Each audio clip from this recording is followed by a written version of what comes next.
കർത്താവിൻ്റെ പരിശുദ്ധ നാമം വാഴ്ത്തപ്പെടുമാറാകട്ടെ. നമ്മുടെ ബൈബിൾ ക്ലാസ് ഇന്നും തുടരുന്നതിന് ഇടയായതിൽ സന്തോഷമുണ്ട്. ഇവിടെ ഓർത്ത് പ്രാർത്ഥിച്ചതുപോലെ വെളിപ്പാട് പുസ്തകത്തിൽ നിന്നുമുള്ള ക്ലാസ്സുകളാണ് നമ്മൾ ശ്രവിച്ചു കൊണ്ടിരിക്കുന്നത്. വെളിപ്പാട് പുസ്തകത്തെക്കുറിച്ചുള്ള ഒരു ആധികാരികമായ പഠനം നടത്തുന്നു എന്ന് അവകാശപ്പെടുവാനായിട്ട് നിവൃത്തിയില്ല. ദൈവത്തിൻ്റെ ആത്മാവ് എനിക്ക് നൽകുന്ന പ്രാപ്തിക്കും പ്രകാശത്തിനും അനുസരിച്ചാണ് ഞാൻ ഈ വിഷയം ഇവിടെ പറഞ്ഞുകൊണ്ടിരിക്കുന്നത്. അത് ഒരു അളവ് വരെ നിങ്ങൾക്ക് പ്രയോജനകരമായിട്ടും അനുഗ്രഹകരമായിട്ടും തീരുന്നു എന്നുള്ളത് അറിഞ്ഞ് ഞാൻ സന്തോഷത്തോടെ ദൈവത്തിന് സ്തോത്രം ചെയ്യുകയാണ്. പൊതുവെ വെളിപ്പാട് പുസ്തകം എന്ന് പറയുമ്പോൾ നമുക്കറിയാം, മനസ്സിലാക്കുന്നതിന് അല്പം വിഷമമുള്ള ഒരു വിഷയമാണ്. എന്നാലും പ്രാർത്ഥനയോടെ ദൈവകൃപയിൽ ആശ്രയിച്ച് പുസ്തകത്തിനകത്തുള്ള വസ്തുതകൾ മനസ്സിലാക്കണം എന്നുള്ള ആഗ്രഹത്തോടെ ഇരിക്കുന്ന ഏതൊരു വ്യക്തിക്കും അത്യാവശ്യം അറിയേണ്ട കാര്യം ദൈവാത്മാവ് നമുക്ക് വെളിപ്പെടുത്തി തരും എന്നുള്ള വിഷയത്തിൽ സംശയമില്ല. അത് നമ്മൾ അനുഭവിച്ചു കൊണ്ടിരിക്കുന്ന ഒരു യാഥാർത്ഥ്യമാണ്. ഇപ്പോൾ ഈ പഠനത്തോടുള്ള ബന്ധത്തിൽ ഇന്ന് രാത്രിയിൽ നമ്മൾ കേൾക്കുവാൻ പോകുന്ന ഭാഗം പ്രസ്തുത പുസ്തകത്തിൻ്റെ 7-ാം അധ്യായം അതിൻ്റെ 1 മുതൽ 8 വരെയുള്ള വാക്യങ്ങളാണ്. നമുക്ക് ആദ്യം ആ ഭാഗം ഒന്ന് വായിച്ചിട്ട് അതിനകത്തുള്ള വിഷയങ്ങളുടെ വിശദീകരണത്തിലേക്ക് പ്രവേശിക്കാം. വെളിപ്പാട് പുസ്തകം 7-ാം അധ്യായം 1 മുതൽ 8 വരെയുള്ള വചനങ്ങൾ ആരെങ്കിലും ഒരാൾ ശബ്ദമുയർത്തി വായിക്കുകയും മറ്റുള്ളവർ ആ ഭാഗം എടുത്ത് നോക്കുകയും ചെയ്യണമേ. അങ്ങനെ നമ്മൾ വായിച്ച ഈ 8 വാക്യങ്ങളാണ് ഇന്ന് രാത്രിയിലെ നമ്മുടെ ചിന്തയ്ക്ക് ആധാരമായ ഭാഗം എന്നുള്ളത്. നമ്മൾ അറിയുന്നത് പോലെ വെളിപ്പാട് പുസ്തകത്തിൻ്റെ 6-ാം അധ്യായം മുതൽ പുസ്തകത്തിൻ്റെ സ്വഭാവം മാറുകയാണ്. പ്രധാനപ്പെട്ട ഒരു വിഷയത്തിലേക്ക് തിരിയുകയാണ്. ആ പ്രധാനപ്പെട്ട വിഷയമെന്ന് പറയുന്നത് നമ്മൾ അറിയുന്നത് പോലെ ലോകാരംഭം മുതൽ ഇതുവരെ സംഭവിച്ചിട്ടില്ലാത്തതും ഒരു ജാതി ഉണ്ടായത് മുതൽ ഇതുവരെ സംഭവിക്കാത്തതും മേലാൽ സംഭവിക്കാത്തതുമായ അതിഭയങ്കരവും കഠിനവും ഘോരവുമായ ഒരു കാലഘട്ടം. ആ കാലഘട്ടത്തെ മഹാപീഡന കാലം എന്നാണ് നമ്മൾ വിളിക്കുന്നത്. ആ മഹാപീഡനത്തിൻ്റെ പീഡനത്തിൽ നടക്കുന്ന സംഭവങ്ങളാണ് 6 മുതലുള്ള അധ്യായത്തിൽ പറയപ്പെടുന്നതെന്ന് ഇതിനകം നമുക്കൊരു പരിധിവരെ അറിയാം. അതിലെ 6-ാം അധ്യായം മുതൽ 7 മുദ്രകൾ പൊട്ടിക്കുകയും അതിനെ തുടർന്ന് ന്യായവിധി ഭൂമിയിൽ ചൊരിയപ്പെടുകയും ചെയ്യുകയാണ്. അങ്ങനെ 6-ാം അധ്യായത്തിൽ 6 മുദ്രകൾ പൊട്ടിക്കുന്ന കാര്യമാണ് പറഞ്ഞിരിക്കുന്നത്. അതിലെ ആദ്യത്തെ 4 മുദ്രകൾ 4 നിറത്തിലുള്ള മുദ്രകൾ പൊട്ടിക്കുമ്പോൾ 4 നിറത്തിലുള്ള കുതിരകൾ പുറപ്പെടുകയും അതിൻ്റെ ഫലമായിട്ടുള്ള ന്യായവിധി നടപ്പാക്കപ്പെടുന്ന കാര്യവുമാണ് പറയുന്നത്. ആ ന്യായവിധി എന്ന് പറയുന്നത് ലോകത്തിലുള്ള മുഴുവൻ മനുഷ്യരെയും പ്രതികൂലമായി ബാധിക്കുകയും രാഷ്ട്രീയ ഗതിയെ തിരിച്ചുവിടുകയും ചെയ്യുന്ന ആഗോള വ്യാപകമായ ഒരു മഹാപീഡനം തന്നെയാണ് ആ 4 മുദ്രകളിലൂടെ സംഭവിച്ചത്. അത് കഴിഞ്ഞ് അതിൻ്റെ 12 മുതലുള്ള അതിൻ്റെ 9 മുതൽ 11 വരെയുള്ള വാക്യത്തിൽ പറയുന്ന 5-ാം മുദ്ര പൊട്ടിച്ചപ്പോൾ അവിടെ കുതിരക്കുളമ്പടികളൊന്നുമില്ല. അവിടെ സംഭവിക്കുന്നതെന്ന് വെച്ചാൽ ആ കാലത്ത് ജീവിക്കുന്ന ആളുകൾ അനുഭവിക്കുന്ന മതത്തിൻ്റെ പേരിൽ നമ്മളന്ന് കേട്ടതാണ്. ദൈവവചന നിമിത്തവും യേശു ക്രിസ്തുവിനെക്കുറിച്ചുള്ള സാക്ഷ്യം നിമിത്തവും ആളുകൾ ഏൽക്കേണ്ടി വരുന്ന അതികഠിനമായ ഉപദ്രവമാണ്. അതുകൊണ്ട് അതിനെ മതപീഡ എന്ന് നമുക്ക് വിളിക്കാം. അത് 5-ാം മുദ്ര പൊട്ടിക്കുന്നതിനെ തുടർന്ന് സംഭവിക്കുന്ന കാര്യങ്ങളാണ്. അത് കഴിഞ്ഞ് നമ്മൾ ഒടുവിലത്തെ കഴിഞ്ഞ ക്ലാസ്സിൽ കേട്ടത് 6-ാം മുദ്ര പൊട്ടിച്ചതിൻ്റെ ഫലമായിട്ട് സംഭവിക്കുന്ന കാര്യം. അതാണെങ്കിൽ പ്രകൃതി ദുരന്തമാണ്. അവിടെ മതപീഡയല്ല സംഭവിക്കുന്നത്, പ്രകൃതി ദുരന്തം. ആകാശത്തിലും പിന്നെയോ ചന്ദ്രനിലും പിന്നെയോ സൂര്യനിലും നക്ഷത്ര മണ്ഡലങ്ങളിലൊക്കെ സംഭവിക്കുന്ന ഏതൊരു മനുഷ്യനും ഭയന്നു പോകുന്ന വിധത്തിലുള്ള ആകാശ ശക്തികൾ ഇളകുകയും അതിൻ്റെ ഫലമായിട്ടുള്ള പരിണിത ഫലങ്ങളുമാണ് 6-ാം അധ്യായത്തിൽ 6-ാം മുദ്ര പൊട്ടിക്കുന്നതിൻ്റെ ഫലമായിട്ട് നമുക്ക് സംഭവിക്കുന്നതും അതിനെക്കുറിച്ച് നമ്മൾ കഴിഞ്ഞ ക്ലാസ്സിൽ അത്യാവശ്യം കാര്യങ്ങൾ കേൾക്കുകയും ചെയ്തു. ഇനി നമുക്കതിൻ്റെ ആവർത്തനത്തിലേക്ക് കടക്കുവാനായിട്ട് നിവൃത്തിയില്ല. ഇപ്പോൾ നമ്മൾ 7-ാം അധ്യായമാണ് ഇവിടെ വായിച്ച് കേട്ടത്. 7-ാം അധ്യായത്തിൽ പറയുന്ന ഭാഗം, അതായത് ആദ്യത്തെ 8 വാക്യങ്ങളിൽ പറയുന്ന ഭാഗമാണ് ഇന്നത്തെ നമ്മുടെ ചിന്താ വിഷയമെന്ന് പറയുന്നത്. അവിടെ തുടങ്ങുന്നത് കണ്ടോ, 7-ാം അധ്യായം അതിൻ്റെ ശേഷം. ഇവിടെ ഈ അതിൻ്റെ ശേഷം എന്ന് പറയുന്ന ആ പ്രയോഗം കൊണ്ട് മനസ്സിലാക്കേണ്ടത്, തൊട്ട് മുമ്പിൽ പറയുന്ന 6-ാം അധ്യായം 6-ാം മുദ്ര പൊട്ടിക്കുന്ന വിഷയത്തോട് ചേർന്ന് യോഹന്നാന് കാണിച്ചു കൊടുക്കുന്ന ആ മുദ്രയുടെ ഫലമായിട്ടുള്ള പ്രദർശനം, ആ പ്രദർശനത്തിന് ശേഷം ഇതാ ഈ കാര്യം കാണിച്ചു കൊടുക്കുന്നു എന്നതാണ് അതിൻ്റെ ശരിയായ അർത്ഥമെന്ന് പറയുന്നത്. അതുകൊണ്ടാണ് അതിൻ്റെ ശേഷം, ആ കാണിച്ച കാര്യങ്ങൾക്ക് ശേഷം എന്ത് സംഭവിക്കുന്നു. ഇവിടെ ആ 7-ാം അധ്യായത്തിൽ സംഭവിക്കുന്നത് പ്രധാനമായ 2 സംഭവങ്ങളാണ്. 7-ാം അധ്യായത്തെ 2ആയിട്ട് നമുക്ക് വിഭജിക്കാൻ കഴിയും. 7-ാം അധ്യായത്തെ 2ആയിട്ട് വിഭജിക്കാൻ കഴിയും. 1 മുതൽ 8 വരെയുള്ള വാക്യങ്ങൾ, അത് കഴിഞ്ഞ് 9-ാമത്തെ വാക്യത്തിൽ പറയുന്നത് ഇതിൻ്റെ ശേഷം. ഇതിൻ്റെ, അതായത് 1 മുതൽ 8 വരെ പറയുന്ന വാക്യങ്ങളിൽ സംഭവിച്ച കാര്യങ്ങൾക്ക് ശേഷം പിന്നെ 7-ന്റെ 9 മുതൽ 17 വരെയുള്ള വാക്യങ്ങളിൽ പറയുന്നത് 2ാമത്തെ സംഭവമാണ്. അത് കർത്താവ് അനുവദിച്ചാൽ നമുക്ക് അടുത്ത ക്ലാസ്സിൽ കേൾക്കാം എന്ന് ഞാൻ കരുതുന്നു. ഇന്ന് നമുക്കതിൻ്റെ ആദ്യ ഭാഗത്തെ സംഭവമാണ്. മറ്റൊരു കാര്യം കൂടെ നമ്മൾ ശ്രദ്ധിക്കേണ്ടത് എന്തെന്ന് വെച്ചാൽ, ഈ 6-ാം അധ്യായം തീരുമ്പോൾ, അതായത് 6-ാം അധ്യായത്തിൽ 6-ാം മുദ്ര പൊട്ടിക്കുന്നതിൻ്റെ ഫലമായിട്ട് പ്രകൃതിയിൽ വരുന്ന നമ്മുടെ ചിന്തകൾക്കൊക്കെ ഒതുങ്ങാത്ത ഭയങ്കരമായ, ആരും ഭയന്ന് വിറങ്ങലിച്ചു പോകുന്ന വിധത്തിലുള്ള പ്രകൃതി ദുരന്തം സംഭവിച്ചപ്പോൾ ദൈവത്തിൻ്റെയും കുഞ്ഞാടിൻ്റെയും കോപം ഭൂമിയിൽ ചൊരിയപ്പെടുന്നതോട് ബന്ധപ്പെട്ട് 6-ാം അധ്യായത്തിൻ്റെ 17-ാമത്തെ വാക്യത്തിൽ ഇങ്ങനെ ഒരു പ്രയോഗമുണ്ട്. ഒന്ന് നമുക്ക് നോക്കാം. 6:17, അവരുടെ മഹാകോപ ദിവസം വന്നു, ആർക്ക് നിൽപ്പാൻ കഴിയും? ഇത് ഒരു വെല്ലുവിളിയെ പോലെയാണ്. ദൈവത്തിൻ്റെ മഹാകോപ ദിവസം വന്ന്, കേൾക്കണേ, ദൈവത്തിൻ്റെ കോപം ഭൂമിയിൽ ചൊരിയപ്പെടുകയാണ്. ദൈവത്തിൻ്റെ കോപ ദിവസത്തിൻ്റെ മുമ്പാകെ ആർക്ക് പിടിച്ചു നിൽക്കുവാൻ കഴിയും? പറയുന്നത് മനസ്സിലായോ? ഇന്ന് നമ്മൾ ദൈവത്തിൻ്റെ കോപം അനുഭവിച്ചുകൊണ്ടല്ല ഈ പരുവത്തിൽ ഇവിടെ ജീവിക്കുന്നത്. പിന്നെയോ ദൈവത്തിൻ്റെ കൃപ അനുഭവിച്ചുകൊണ്ടാണ് ജീവിക്കുന്നത്. സഹോദരിമാരെ, സഹോദരന്മാരെ, കുഞ്ഞുങ്ങളെ, ഇത് ഓർത്ത് ദൈവത്തിന് സ്തോത്രം ചെയ്യണം. ഈ പരുവത്തിൽ, ഈ ആരോഗ്യത്തിൽ, ഈ കേൾവിയിൽ, ഈ കാഴ്ചയിൽ, ഈ ശക്തിയിൽ, ഈ ഓർമ്മശക്തിയിൽ, ഇത്രയൊക്കെ പ്രസരിപ്പോടുകൂടെ, ജീവനോടെ, ആരോഗ്യത്തോടെ, സുഖത്തോടെ ഇതിനകത്ത് നമ്മളിങ്ങനെ കൂടിയിരിക്കുവാൻ ഇടയായ നമ്മുടെ സമൂഹം, സമുദായം, സാഹചര്യം, രാഷ്ട്രീയ ഗതികൾ, മറ്റു കാര്യങ്ങളെല്ലാം ഈ പരുവത്തിലൊക്കെ ഒത്തിണങ്ങി നിൽക്കുന്നു എന്ന് പറഞ്ഞാൽ അത് ദൈവകൃപ എന്നല്ലാതെ ഒന്നും പറയാനില്ല. ഞാനത് പറഞ്ഞതിന് കാരണം, മഹാപീഡന കാലത്ത് സംഭവിക്കുന്ന അത്രയും ഭയങ്കരമായ കോപത്തിൻ്റെ മുമ്പാകെ, ദൈവകോപത്തിൻ്റെ മുമ്പാകെ ആർക്ക് നിൽക്കാൻ കഴിയും? ആ ചോദ്യത്തിന് വ്യക്തമായ ഒരു ഉത്തരം പറഞ്ഞാൽ എന്താണ്? ആർക്കും നിൽക്കുവാൻ കഴിയുകയില്ല. ആ ദൈവത്തിൻ്റെ ന്യായവിധിയെ ചെറുത്ത് നിർത്തുന്നതിന്, പ്രതിരോധിച്ച് നിൽക്കുന്നതിന്, അതിൻ്റെ മുമ്പാകെ നെഞ്ചും നെറ്റിയും കാണിച്ച് നിൽക്കാൻ കെൽപ്പുള്ള, പ്രാപ്തിയുള്ള ഒരു മനുഷ്യനും ഭൂമിയിലില്ല.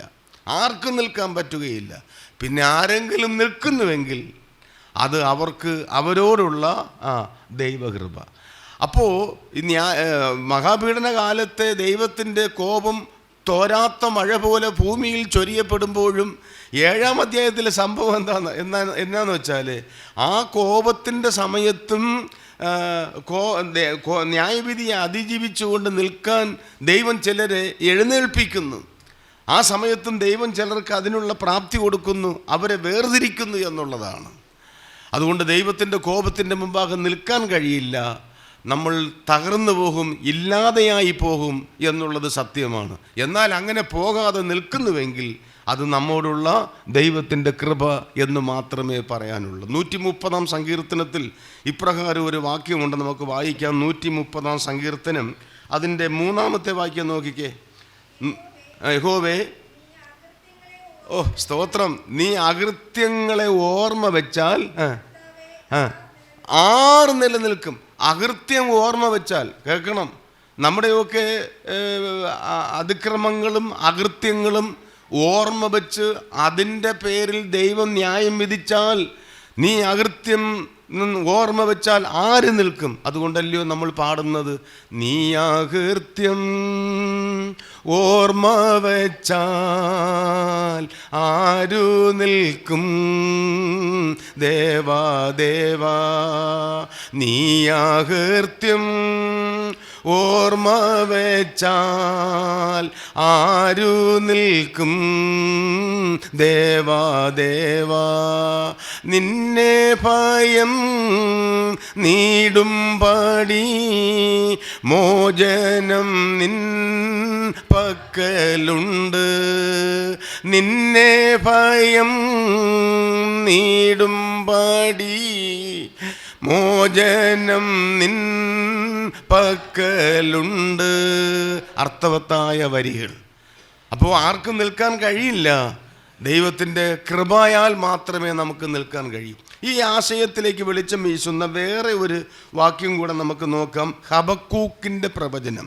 ഹബക്കൂക്ക് 3-ാം അധ്യായത്തിൻ്റെ 2-ാമത്തെ വാക്യം വായിക്കാമോ? ഹബക്കൂക്ക് 3-ന്റെ 2-ാമത്തെ വാക്യം. ഇപ്പോൾ നമ്മൾ കേട്ട വാക്കുകളെ കുറച്ചുകൂടെ ബലപ്പെടുത്തുന്ന, ദൃഢപ്പെടുത്തുന്ന ഒരു വാക്യമാണത്. വായിച്ചോ. ഹബക്കൂക്ക് 3-ന്റെ 2.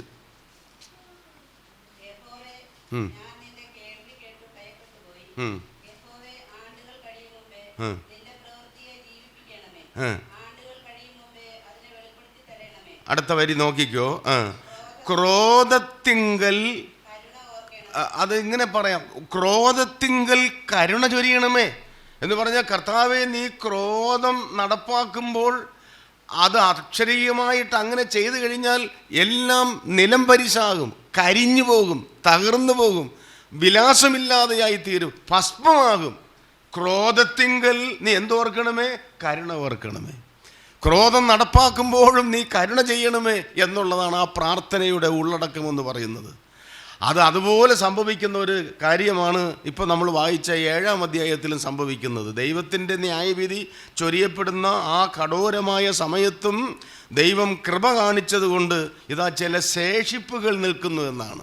അല്ലെങ്കിൽ നിങ്ങൾക്കറിയാം, ദൈവം ന്യായം വിധിച്ചിട്ടുള്ള സമയങ്ങളൊക്കെ നമ്മൾ ശ്രദ്ധിച്ചാൽ ആ ന്യായവിധിയിലെല്ലാം അങ്ങനെ അങ്ങ് എന്താ പറയുക, തൂത്തുവാരി പോകുന്ന നിലയിൽ, തുടച്ചു മാറ്റുന്ന വിധത്തിൽ ദൈവം ചെയ്തിട്ടില്ല.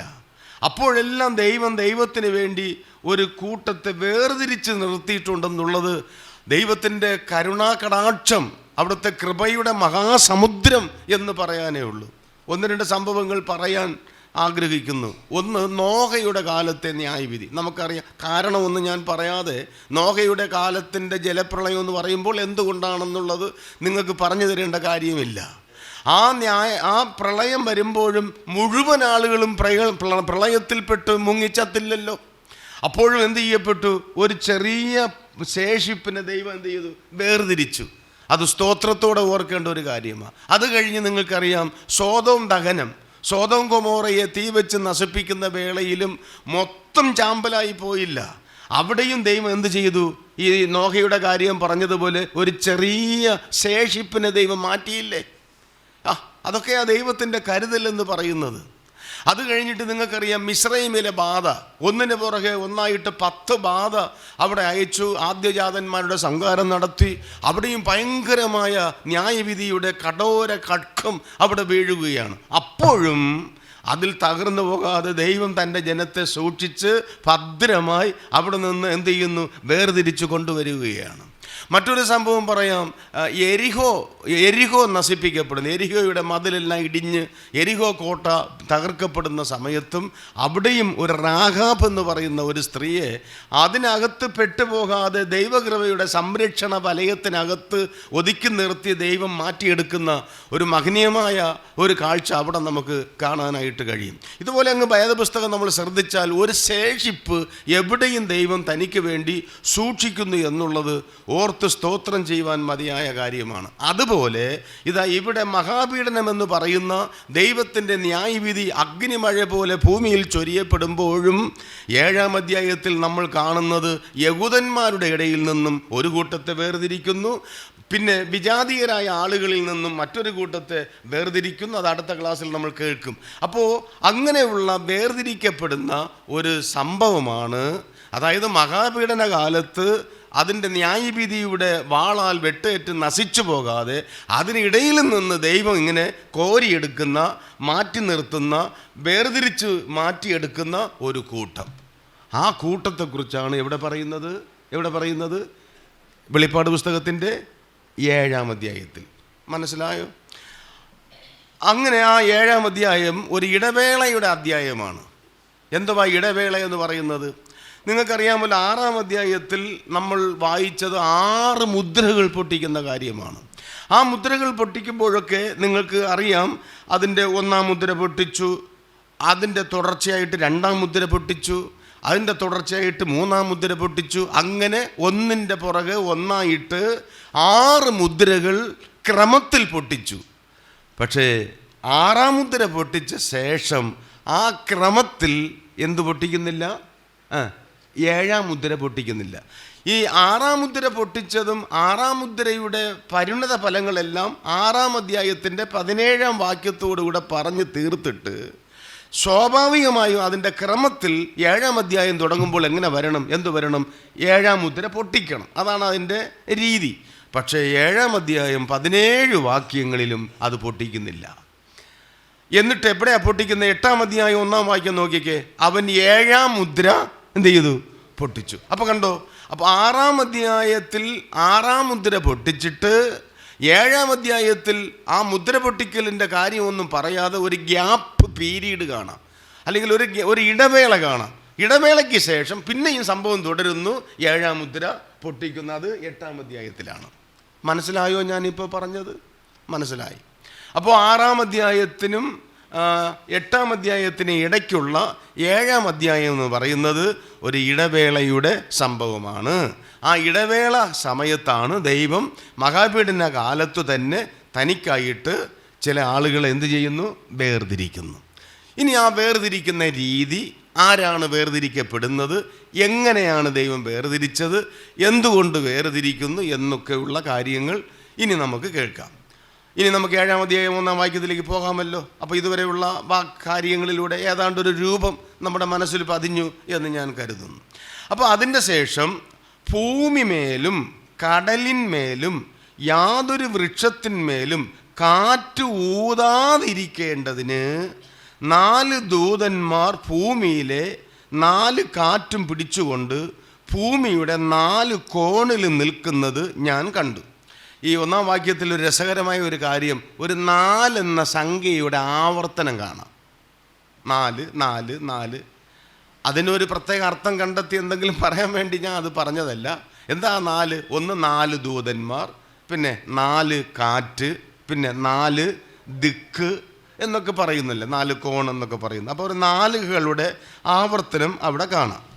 ഇനി അതിൽ പ്രധാനപ്പെട്ടതെന്ന് പറയുന്നത് കാറ്റ് ഊതാതിരിക്കുന്നത്. എത്ര കാറ്റെന്നാണ് പറയുന്നത്? എത്ര കാറ്റ്? 4 കാറ്റ്. അപ്പം 4 കാറ്റുകളെയും ഊതാതിരിക്കേണ്ടതിന് ദൈവത്തിൻ്റെ ദൂതന്മാർ ആ കാറ്റുകളെ തടഞ്ഞു നിർത്തുന്നു. അല്ലെങ്കിൽ അവിടെ എഴുതിയിരിക്കുന്ന രീതിയിൽ പറഞ്ഞു കഴിഞ്ഞാൽ 4 കാറ്റും പിടിച്ചുകൊണ്ട് നിൽക്കുന്നു. ഒരുപക്ഷെ ഈ യുക്തിപരമായിട്ടൊക്കെ ഇത് വേദപുസ്തകത്തെ വെറുതെ വിമർശിക്കാൻ വേണ്ടി ഒക്കെ ചിന്തിക്കുന്നവർക്ക് പറയും കാറ്റിനെ പിടിക്കാൻ പറ്റുമോ, കാറ്റിനെ കെട്ടിവെക്കാൻ പറ്റുമോ എന്നൊക്കെ.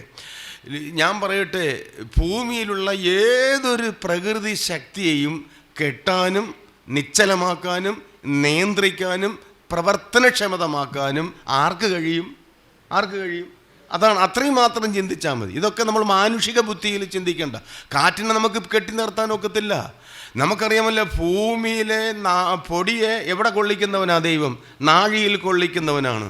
ഭൂമിയുടെ പരിമാണമെടുക്കുന്നവനാണ്. അതുകൊണ്ട് ഒരു സംശയദൃഷ്ടിയിലൊന്നും ഇതിനെ കാണണ്ട. അതുപോലെ തന്നെ അവിടെ ഇന്ന് ശാസ്ത്രീയമായിട്ട് സയൻസ് പരമായിട്ടൊക്കെ പഠിക്കുന്ന കുട്ടികൾക്ക് ഉൾക്കൊള്ളാൻ പറ്റാത്ത വേറൊരു ചിന്ത കൂടെ അതിനകത്ത് കിടപ്പുണ്ട്. അതും കൂടി പറഞ്ഞു വരാം. ഭൂമിയുടെ 4 കോണ്. ഈ കോണ് വരുന്നത് എന്തുവാ? ഇപ്പോൾ ഈ സഭാ ഹോളിൻ്റെ 4 കോണെന്ന് പറഞ്ഞാൽ ഇതൊരു കോണ്, പിന്നെ അതൊരു കോണ്, അതൊരു കോണ്, ഇതൊരു കോണ്. എന്തുകൊണ്ട് ഈ കോണ് വന്നു? ഈ സഭാ ഹോള് പണിതിരിക്കുന്നത് ചതുരാകൃതിയിലായതുകൊണ്ടാണ് ഇതിനെന്ത് വന്നത്? കോണ് വന്നത്. ഇത് വൃത്താകൃതിയിലായിരുന്നെങ്കിൽ എന്ത് വരത്തില്ല? പിടികിട്ടിയോ? ഭൂമി ചതുരാകൃതിയാണോ വൃത്താകൃതിയാണോ? വൃത്താകൃതി. പിന്നെ ഇപ്പോൾ ഇവിടെ എന്ത് പറഞ്ഞു വെച്ചിരിക്കുന്നു? അപ്പോൾ കണ്ടോ, യുക്തിവാദികൾക്ക് വേണമെങ്കിൽ ഒരു കാര്യം കിട്ടിയില്ല, ബൈബിൾ പൊള്ളത്തരമാണ്, കള്ളമാണ് എന്ന് പറയാൻ. മനുഷ്യ, ഇവിടെ പറയുന്നതേ ഒരു ആശയത്തിന് വേണ്ടി. അതിന് ആ 4 കോണെന്ന് പറയുന്നതിനെ തൽക്കാലം ഇങ്ങനെ ചിന്തിച്ചോ. 4 ദിശ എന്ന് പറഞ്ഞാൽ 4 ദിശ എന്ന് പറഞ്ഞാൽ കാര്യം തീർന്നല്ലോ. എന്തുവാ? തെക്ക്, വടക്ക്, കിഴക്ക്, പിന്നെ പടിഞ്ഞാറ് എന്ന് പറയുമ്പോൾ 4 ദിശയായില്ലേ? 4 ദിക്കുകൾ എന്ന് വേണമെങ്കിൽ പറയാമല്ലോ. അല്ലാതെ ഈ ചതുരാകൃതിയിലുള്ള അർത്ഥത്തിൽ പറഞ്ഞിരിക്കുന്നതെന്ന് ചിന്തിക്കേണ്ട കാര്യമില്ല. ഇനി അതിനകത്ത് വേറൊരു കാര്യം, ഭൂമിയിൽ എത്ര കാറ്റുണ്ട്? ഭൂമിയിൽ എത്ര കാറ്റുണ്ട്? അതും ഈ പറഞ്ഞതുപോലെ അല്ലയോ, എത്രയോ കാറ്റടിക്കുന്നു. പക്ഷേ വായിച്ച വാക്യത്തിൻ്റെ വെളിച്ചത്തിൽ സുവ്യക്തമായിട്ട് ഞാൻ പറയാം, ഭൂമിയിൽ 4 കാറ്റേ ഉള്ളൂ. അതിനോട് ചേർന്ന് നമുക്കതിനെ വേറെ രീതിയിലൊക്കെ വിഭജിച്ച് പലതായിട്ട് പറയാം. 4 ഇവിടെ പറഞ്ഞത് കണ്ടോ, ഭൂമിയിലെ 4 കാറ്റും. ആ വാക്കിൽ വളരെ അർത്ഥമുണ്ട്. ഭൂമിയിലെ 4 കാറ്റ്. വേറൊരു വാക്യം കൂടെ നോക്കിക്കോ. യെരമ്യാവിൻ്റെ പ്രവചനം 49-ാം അധ്യായം 36-ാമത്തെ വാക്യം നോക്ക്. യെരമ്യാവ് 49:36.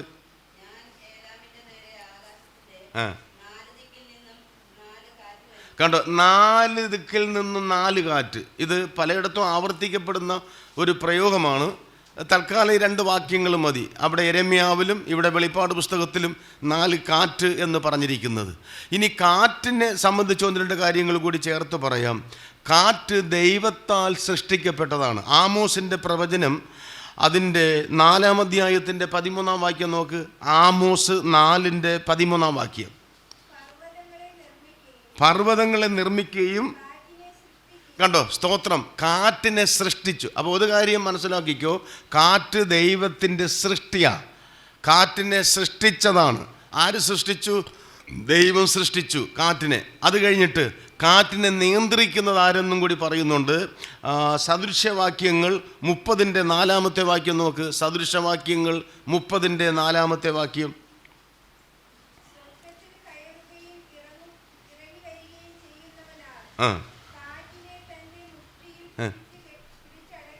കണ്ടോ, കാറ്റിനെ പിടിച്ചടക്കിയവനാർ എന്ന് പറഞ്ഞാൽ കാറ്റ് നിയന്ത്രിക്കുന്നവനൊരുത്തനുണ്ട്.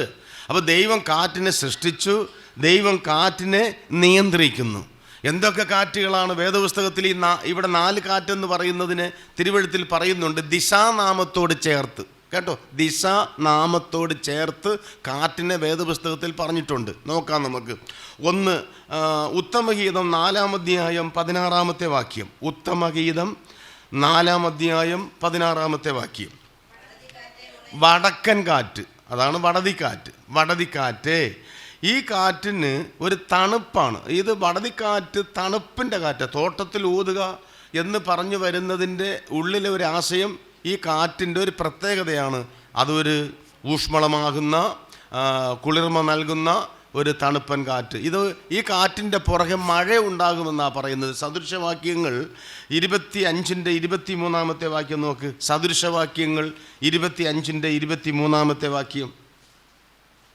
25-23 കണ്ടോ. അപ്പോൾ ഈ വടതിക്കാറ്റിൻ്റെ പ്രത്യേകത, അത് തണുത്ത കാറ്റാണ്. ആ കാറ്റിനെ തുടർന്ന് എന്ത് വരും?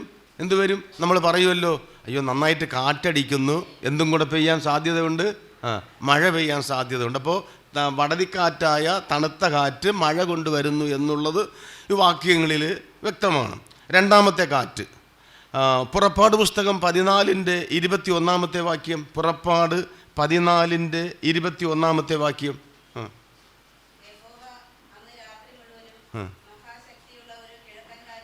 കിഴക്കൻ കാറ്റ്, കിഴക്കൻ, നേരത്തെ കേട്ടത് വടക്കൻ കാറ്റ്, അത് ഒരു കാറ്റ്. ഇത് രണ്ടാമത്തെ കാറ്റ്. കിഴക്കൻ കാറ്റ് കൊണ്ട് എന്ത് ചെയ്തു? അപ്പോൾ ഈ കാറ്റടിച്ചപ്പോൾ നില എന്ത് ചെയ്തു? ഉണങ്ങി. അപ്പോൾ ഇത് ഉണക്കുന്ന കാറ്റ്, അല്ലെങ്കിൽ ഉഷ്ണക്കാറ്റ്, ചൂട് കാറ്റ് എന്ന് പറയാം. ഇനിയും നോക്ക്, ഉൽപ്പത്തി 41:6 ഉൽപ്പത്തി പുസ്തകം 41:6. ഇതേ കാറ്റിനെ കുറിച്ച് അവിടെ പറയുന്നു.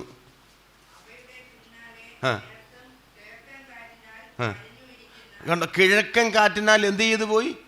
കരിഞ്ഞുപോയി. അതാണ് ഉഷ്ണക്കാറ്റ്, തീക്കാറ്റ്. ഇത് അറേബ്യൻ മണൽക്കാടുകളിൽ വീശുന്ന കാറ്റ്. നിങ്ങളറിയില്ലേ, ഈ ഗൾഫ് രാജ്യങ്ങളിലൊക്കെ ചിലപ്പോൾ കാറ്റ് വീശിക്കഴിഞ്ഞാൽ അതൊരു ചൂട് കാറ്റാണ്, പൊടിക്കാറ്റാണ്. പിന്നെ പിടിച്ചു നിൽക്കാൻ പറ്റത്തില്ല. ദേഹമെല്ലാം നമ്മൾ ചിന്തിക്കുന്നതിനപ്പുറമായിട്ട് സ്രോതസ്സൊക്കെ അങ്ങനെ കുറഞ്ഞു പോകുന്ന സ്ഥിതിയിലെത്തിക്കും ഒരു ഉണക്കക്കാറ്റ്. അപ്പോൾ ഒരു കാറ്റ് തണുപ്പൻ കാറ്റ്, മഴ കൊണ്ടുവരുന്ന കാറ്റാണ്. രണ്ടാമത്തേത് ഉഷ്ണക്കാറ്റ്. അപ്പോൾ 2 കാറ്റായി. ഇനി മൂന്നാമത്തെ കാറ്റ് നോക്കിക്കോ. ലൂക്കോസ് 12:55. ലൂക്കോസ് 12:55. ലൂക്കോസ് 12:55.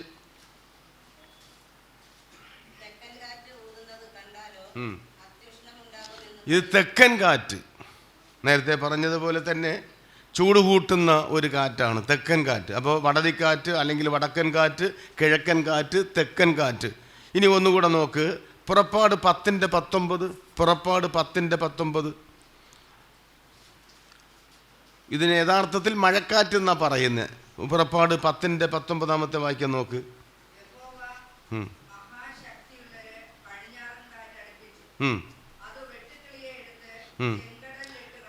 പടിഞ്ഞാറൻ കാറ്റ്.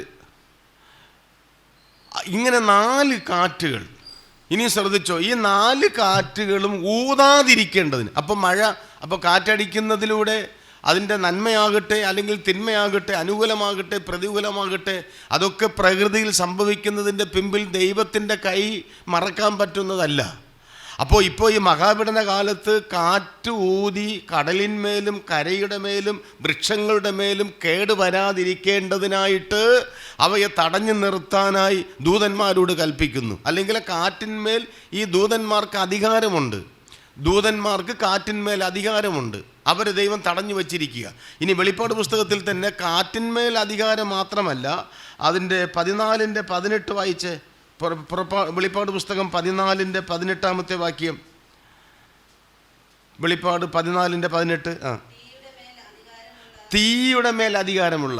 അപ്പം 7:1 നമ്മൾ കണ്ട ദൂതൻ കാറ്റിൻ്റെ മേൽ അധികാരമുള്ള ദൂതൻ. ഇവിടെ പറയുന്ന ദൂതന് അഗ്നിയുടെ മേൽ അധികാരമുണ്ട്. അഗ്നി വർഷിപ്പിക്കാനോ അല്ലെങ്കിൽ അഗ്നിയിലൂടെ നാശമുണ്ടാക്കാനോ അഗ്നിയിൽ കേട് വരുത്താതെ സൂക്ഷിക്കേണ്ടതിനോ ഒക്കെ കഴിയുന്ന ദൂതൻ. സദ്രക് മേശക് ആബേദ്നേഗോയെ തീക്കുണ്ടത്തിൽ ദൈവം എന്ത് ചെയ്തു? കേട് വരാതെ സൂക്ഷിച്ചു. തീയുടെ മേൽ അധികാരം ദൈവത്തിനുണ്ട്. ദൈവദൂതന്മാരെ അയച്ച് അതിലും പ്രവർത്തിക്കാൻ കഴിയുന്നവനാണ് ദൈവം. അപ്പോൾ കാറ്റിന്മേൽ അധികാരമുള്ള ദൂതൻ, തീയുടെ മേൽ അധികാരമുള്ള ദൂതൻ. ഇനിയും കേട്ടോ, അതേ പുസ്തകം തന്നെ 16:5 വാക്യം. 16:5 വാക്യം കണ്ട, ജലാധിപതിയായ ദൂതൻ, ജലത്തിന്മേൽ അധികാരമുള്ള ദൂതൻ. അപ്പോൾ നമുക്ക് വിശാലമായി ചിന്തിക്കുന്നതിന് ചില ഗ്ലൂ ഇവിടെ കിട്ടിയെന്ന് ചിന്തിക്കാം. വെള്ളത്തിന്മേൽ അധികാരമുള്ളവൻ, തീയുടെ മേൽ അധികാരമുള്ളവൻ, കാറ്റിന്മേൽ അധികാരമുള്ളവൻ, ഈ പ്രപഞ്ചത്തിലുള്ള സകല പ്രപഞ്ച ശക്തികളുടെ മേലും അധികാരമുള്ള ദൈവം. ഇനി കർത്താവിനെ കുറിച്ച് പറയുന്നത് അറിയാമല്ലോ. മത്തായി 28:18 നമുക്ക് മനപ്പാടമല്ലേ? എന്തുവാ മത്തായി 28:18? സ്വർഗത്തിലും ഭൂമിയിലും സകല അധികാരവും. സ്വർഗത്തിലും ഭൂമിയിലുമുള്ള സകല അധികാരം എന്നതിന് ഇപ്പോൾ ചിന്തിച്ച വിഷയത്തോട് ചേർത്ത് ഇങ്ങനെ പറയട്ടെ, സ്വർഗത്തിലും ഭൂമിയിലുമുള്ള സകലത്തിന്മേലും അധികാരമുള്ളവൻ. സ്തോത്രം. രോഗത്തിന്മേൽ അധികാരമുള്ളവൻ, മരണത്തിന്മേൽ അധികാരമുള്ളവൻ, നമ്മുടെ ശരീരത്തിന്മേൽ അധികാരമുള്ളവൻ, പ്രകൃതിയുടെ മേൽ അധികാരമുള്ളവൻ, സർവാധികാരിയായ സർവാധിപത്യമുള്ളവനായ ദൈവം. അപ്പോൾ 7-ാം അധ്യായം 1-ാമത്തെ വാക്യത്തിൽ ഭൂമിയിൽ കടലിന്മേലും വൃക്ഷത്തിന്മേലും കാറ്റൂതാതിരിക്കേണ്ടതിന് കാറ്റിന്മേൽ അധികാരമുള്ള കാറ്റടുപ്പിക്കുവാൻ ഒരുമ്പെട്ട് നിൽക്കുന്ന ദൂതനോട് കാറ്റൂതാതിരിക്കേണ്ടതിന് തടഞ്ഞു നിർത്തി വച്ചിരിക്കുന്നു എന്നാണ് 1-ാം വാക്യത്തിൽ പറയുന്നത്. ഇനി 2-ാം വാക്യത്തിലേക്ക് വരാം. 2-ാം വാക്യത്തിൽ എന്നാ പറയുന്നത്?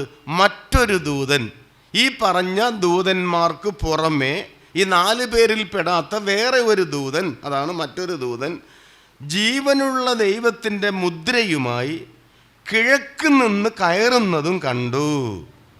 അവൻ ഭൂമിക്കും സമുദ്രത്തിനും കേടുവരുത്തുവാൻ അധികാരം ലഭിച്ച 4 ദൂതന്മാരോട് ഒരു വിഷയം പറയുക. അത് നമുക്ക് പിന്നെ കേൾക്കാം. അപ്പം മറ്റൊരു ദൂതൻ ഇതാ വരിക. ഇത് ആശാവഹമായ ഒരു ദൂതൻ. ഈ ദൂതൻ്റെ വരവ് എവിടെ നിന്നാണ് വരുന്നത്? കിഴക്ക് നിന്ന് വരിക. അപ്പം ഇവിടെ ശ്രദ്ധിക്കുക, 4 ദൂതന്മാർ ഇങ്ങനെ അവർക്കൊരു ആജ്ഞ പുറപ്പെട്ടാൽ മതി. സ്റ്റാർട്ട് എന്നൊരു പ്രയോഗം കിട്ടിയാൽ അവർ ചെയ്യേണ്ട പ്രവൃത്തിയിലേക്ക് എവർ റെഡിയായിട്ട് ഒരുമ്പെട്ട് നിൽക്കുകയാണ്, ആജ്ഞ കിട്ടാൻ കാത്തു നിൽക്കുകയാണ്. പക്ഷേ അത് ഒരു ഭീതിജനകമായ വിഷയമാണ്. വൃക്ഷത്തിന് കേടുവരും, കടലിൽ കേടുവരും, കരയിൽ കേടുവരും. കൊടുങ്കാറ്റടിച്ചു കഴിഞ്ഞാൽ ഉണ്ടാകുന്ന സ്ഥിതിയൊക്കെ നിങ്ങൾക്കറിയാം. 4 കാറ്റുകളും കൂടെ നിൽക്കുക. അഗ്നിക്കാറ്റ്, വെള്ളം കൊണ്ടുവരുന്ന കാറ്റ്, തണുപ്പൻ കാറ്റ്, മഴക്കാറ്റ്, എല്ലാത്തിനെയും പറത്തിക്കൊണ്ടു പോകുന്ന കാറ്റ്, വെട്ടുക്കിളിയെ കൊണ്ടുവരുന്ന കാറ്റ്. നമുക്കറിയാം ചില സന്ദർഭങ്ങളിലൊക്കെ വീശിയിട്ടുള്ള ഈശാനമൂലന് സമാനമായ കൊടുങ്കാറ്റുകളുടെ കാര്യം. അതുകൊണ്ടാണ് ഞാൻ പറഞ്ഞത്, ഏതൊക്കെ വിധത്തിലുള്ള കാറ്റ് ലോകത്തിലുണ്ട് അതെല്ലാം ഇതിനകത്ത് പെടുന്നതാണ്. ആ കാറ്റ് വീശി പ്രകൃതിയുടെ മേലൊരു ദുരന്തം വരുന്നതിന് മുമ്പ് ആ ദൂതന്മാർ അതിനുവേണ്ടി കാത്തു നിൽക്കുമ്പോൾ ഒരുപക്ഷെ ജനം വളരെ ചിന്താകുലരായിട്ട്, ദൈവമേ ഇതിൽ നിന്നൊരു മോചനം എന്ന് ആഗ്രഹിച്ചോ ആശിച്ചോ അവർ കിഴക്ക് നോക്കി നിൽക്കുകയാണ്. കിഴക്ക് നോക്കി നിൽക്കുക. അതുകൊണ്ടായിരിക്കണം അപ്പോൾ മറ്റൊരു ദൂതൻ കിഴക്ക് നിന്ന്, ഈ കിഴക്കെന്ന് പറഞ്ഞാൽ സൂര്യോദയ ദിക്കാണ്. സൂര്യോദയ ദിക്ക്. സൂര്യോദയ ദിക്കിനെ കുറിച്ചൊരു പ്രതീക്ഷ നമുക്കുണ്ട്. എല്ലാ പ്രഭാതങ്ങളിലും നമുക്ക് ഉദിച്ചുയർന്നു വരുന്ന സൂര്യൻ നമുക്ക് പ്രതീക്ഷ നൽകുന്ന ഒന്നാണ്. പടിഞ്ഞാറ് അസ്തമിക്കുന്നതാണ്, കിഴക്ക് ഉദിക്കുന്നതാണ്. ഒരു പ്രതീക്ഷയുടെ കിരണവുമായിട്ട് ഉദിച്ചു വരുന്ന ഒരു ദിക്കാണ് കിഴക്ക്. അവിടെ നിന്നൊരു ദൂതൻ ഇതാ പുറപ്പെട്ടു വന്നു. ആ ദൂതൻ പറയാം, നിക്ക് ഊതാൻ വരട്ടെ, കാറ്റടിപ്പിക്കാൻ വരട്ടെ. അതിനു മുമ്പ് ഒരു കാര്യമുണ്ട്. ഈ വരുന്ന ദൂതൻ്റെ കയ്യിൽ എന്തുണ്ടായിരുന്നു? ആ ദൂതൻ്റെ കയ്യിൽ എന്തുണ്ടായിരുന്നു? കിഴക്കിൽ നിന്നൊരു ദൂതൻ കയറി വരുന്നു. അവൻ ചെയ്യുന്നത് എന്താണെന്ന് വെച്ചാൽ, അതിൻ്റെ താഴോട്ടുള്ള ഭാഗം വായിച്ചു നോക്ക്. നമ്മുടെ ദൈവത്തിൻ്റെ ദാസന്മാരുടെ നെറ്റിയിൽ എന്ത് ചെയ്യാൻ പോവുക? മുദ്രയിടാൻ പോവുക. ഒരുപക്ഷെ നമുക്കിങ്ങനെ ഊഹിക്കാം, അവൻ്റെ കയ്യിൽ മഷിക്കുപ്പിയോ അല്ലെങ്കിൽ നെറ്റിയിൽ മുദ്രയിടാനുള്ള മറ്റെന്തെങ്കിലും സാമഗ്രികളോ ഉണ്ടായിരുന്നോ എന്നെനിക്ക് അറിഞ്ഞുകൂടാ. അദ്ദേഹം പറയാം, എനിക്കൊരു പ്രവൃത്തി ചെയ്യാനുണ്ട്. അത് ചെയ്യുന്നതിന് മുമ്പ് നിങ്ങളിത് ചെയ്യരുത്. അതുവരെ ഒന്ന് സൈലൻ്റ് ആയിരിക്കുക. ഞാനിതാ ഒരു പ്രവൃത്തി ചെയ്യാൻ പോവുക. ഞാൻ ചെയ്യുന്ന പ്രവൃത്തി എന്നാന്ന് വെച്ചാൽ, ദൈവത്തിന് വേണ്ടി ദൈവം വേർതിരിക്കുന്ന കുറേ ആളുകളുണ്ട്. അവരുടെ നെറ്റിയിൽ എനിക്ക് എന്തിടണം? അടയാളം ഇടണം, മുദ്ര ഇടണം. അതുകൊണ്ട് നിങ്ങൾ ഇത് ചെയ്യരുതെന്ന് പറഞ്ഞ് അവരെ തടഞ്ഞു നിർത്തുകയാണ്. ഇനി ആ ദൂതൻ പുറപ്പെട്ടു വരുമ്പോൾ പറയുന്ന പ്രയോഗം കണ്ടോ? ജീവനുള്ള ദൈവത്തിൻ്റെ മുദ്രയുമായി. ജീവനുള്ള ദൈവത്തിൻ്റെ മുദ്ര. ഈ പ്രയോഗത്തിന് ഒരുപാട് പശ്ചാത്തല അർത്ഥമുണ്ട്. ആ വെളിപ്പാട് പുസ്തകത്തിലെ മഹാപീഡന കാലത്ത് പ്രധാനമായും മുദ്രയിടിയിലെന്നുള്ള 2 പ്രവൃത്തി നടന്നുകൊണ്ടിരിക്കുക. മുദ്രയിടൽപ്പെടൽ എന്നുള്ള 2 കാര്യങ്ങൾ നടക്കുന്നു. ഒന്ന്, അന്ത്യക്രിസ്തുവിൻ്റെ നേതൃത്വത്തിൽ അന്ത്യക്രിസ്തുവിൻ്റെ നാമവുമായിട്ട് മുദ്രയിടൽ എന്നൊരു പരിപാടി അവിടെ തകൃതിയിൽ നടക്കുക. അപ്പോൾ തന്നെ ഇതാ നോക്കിക്കോ, ജീവനുള്ള ദൈവത്തിൻ്റെ നാമത്തിൽ മുദ്രയിടാനായിട്ട് വേറൊരു കൂട്ടർ ശ്രമിക്കുക. പറഞ്ഞത് മനസ്സിലായോ? ഞാനിനി ആ ഭാഗത്തേക്ക് വരാം. ഇവിടെ മുദ്രയാണ് വിഷയം. ഈ ദൂതൻ പുറപ്പെട്ടു വരുന്നത് മുദ്രയിടാനായിട്ട് പുറപ്പെട്ടു വരുന്നു. ഈ മുദ്ര എന്ന് പറഞ്ഞാൽ എന്തെന്ന് ചോദിച്ചാൽ സിമ്പലാണ്, എന്തെങ്കിലും ഒന്നിൻ്റെ ഒരു അടയാളമാണ്. അടയാളം ഉൽപ്പത്തി മുതൽ തന്നെ മുദ്ര എന്ന് പറയുന്നതൊരു വിഷയമാണ്. നമ്മൾ അങ്ങനെ ചിന്തിച്ചാൽ നമ്മുടെ വിഷയത്തിൽ എങ്ങും ചെന്ന് ചേരത്തില്ല. അതുകൊണ്ട് അങ്ങനെ പോകുന്നില്ല. നമുക്കറിയാം, കയ്യിന് എന്ത് കൊടുത്തു ദൈവം? ഒരു അടയാളം, അല്ലെങ്കിൽ അതിനെ മുദ്ര എന്ന് വിശേഷിപ്പിക്കുക. അങ്ങനെ ചിന്തിച്ച് വന്നാൽ മുദ്രയുടെ ഒരു നല്ല വിശദീകരണം പലയിടത്തും നമുക്ക് കാണാം. എന്നാൽ ഞാൻ 3 മുദ്രയുടെ കാര്യം ഇവിടെ പറയണമെന്ന് ആഗ്രഹിക്കുന്നു. അതിൽ 2 വെളിപ്പാട് പുസ്തകത്തിൽ നിന്നുമുള്ള മുദ്രയാണ്. വെളിപ്പാട് പുസ്തകത്തിൽ നിന്നുള്ള മുദ്ര. ഒന്ന്, ഇപ്പോൾ ഈ പറയുന്ന സമയം അന്തിക്രിസ്തുവിൻ്റെ ഭരണകാലമാണെന്ന് നിങ്ങൾക്കറിയാം. അന്തിക്രിസ്തുവിൻ്റെ ഭരണകാലം. അന്തിക്രിസ്തുവിൻ്റെ ഭരണകാലത്ത് മനുഷ്യർക്ക് ജീവിക്കണമെങ്കിൽ, അന്തിക്രിസ്തുവിൻ്റെ ഭരണകാലത്ത് മനുഷ്യർക്ക് ജീവിക്കണമെങ്കിൽ ഒരു അടയാളം അവരുടെ ശരീരത്തിൽ ഏറ്റേ മതിയാകൂ. എന്തോന്ന് അടയാളം? അത് നമുക്ക് പിന്നീടുള്ള ക്ലാസ്സുകളിൽ കുറച്ച് വിശദമായിട്ട് കേൾപ്പാനുള്ളത് കൊണ്ട് ഇപ്പോൾ നമ്മൾ വിശദീകരിക്കാൻ പോകുന്നില്ല. ആ അന്തിക്രിസ്തുവിൻ്റെ മുദ്ര, അന്തിക്രിസ്തുവിനെ പ്രതിഫലിപ്പിക്കുന്ന നിലയിലുള്ള ഒരു മുദ്ര ശരീരത്തിൽ ഏറ്റേ പറ്റൂ. അങ്ങനെ ഏക്കാത്ത ഒരാളിന് വിൽക്കാൻ പറ്റത്തില്ല, വാങ്ങാൻ പറ്റത്തില്ല. പിന്നെ ജീവിതം പോയല്ലോ. ഇത് രണ്ടും ഇല്ലാതെ വന്നാൽ പിന്നെ എങ്ങനെ ജീവിക്കുക? അപ്പോൾ അതുകൊണ്ട് ഒറ്റ വാക്കിൽ പറഞ്ഞാൽ, അവൻ്റെ ഭരണകാലത്ത് ജീവിക്കണമെങ്കിൽ അവൻ്റെ നാമം പേറുന്ന മുദ്ര ശരീരത്തിൽ ഏറ്റേ പറ്റൂ.